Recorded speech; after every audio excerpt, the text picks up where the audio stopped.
চট্টগ্রামের মিরসরাইয়ে ২১ টেলিভিশনের পরিচালক ব্যারিস্টার সানজিদ আফফানকে প্রকাশ্যে হত্যার হুমকি দিয়েছে দুর্বৃত্তরা তার নির্মাণাধীন মার্কেট দখলে নেওয়া এবং তাকে এলাকায় না আসতে হুমকি দেয়।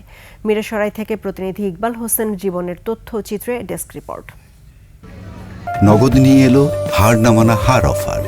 সর্বনিম্ন ১০,০০০ টাকা রেমিটেন্স নগদে পাঠালে থাকছে স্বর্ণের হার জেতার সুযোগ। ঈদের দিন নামাজ শেষে সকাল 10টার দিকে মিঠাছড়া বাজারে নিজের মালিকানাধীন মার্কেট দেখতে যান ২১ টেলিভিশনের পরিচালক ব্যারিস্টার সানজিদ আফফান। সে সময় সন্ত্রাসীরা কাজী রেজাউল করিমের নেতৃত্বে তাকে ঘিরে ধরে। সন্ত্রাসীরা মার্কেট দখলে নেয়া এবং ভবিষ্যতে এলাকায় আসলে হত্যারও হুমকি দেন। স্থানীয়দের কথা, প্রকাশ্যে অস্ত্রের ভয় দেখিয়ে সাধারণ মানুষের কাছ থেকে চাঁদা ও ভূমি দখলেরও অভিযোগ রয়েছে রেজাউলের বিরুদ্ধে। ব্যারিস্টার সানজিদ আফফান অভিযোগ করেন, মার্কেটটি অবৈধভাবে দখলে রাখার চেষ্টা করছে একটি সন্ত্রাসী গ্রুপ।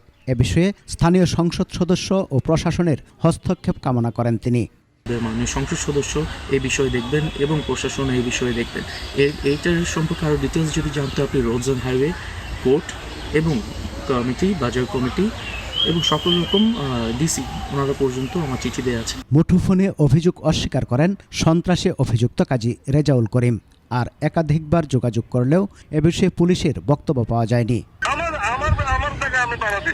রেজাউলের বিরুদ্ধে একাধিক দেওয়ানি ও ফৌজদারি মামলা রয়েছে। তার সন্ত্রাস ও ভূমি দখল থেকে রক্ষা পেতে প্রশাসনের জরুরি হস্তক্ষেপ চান এলাকাবাসী। সমর ইসলাম, ২১ টেলিভিশন।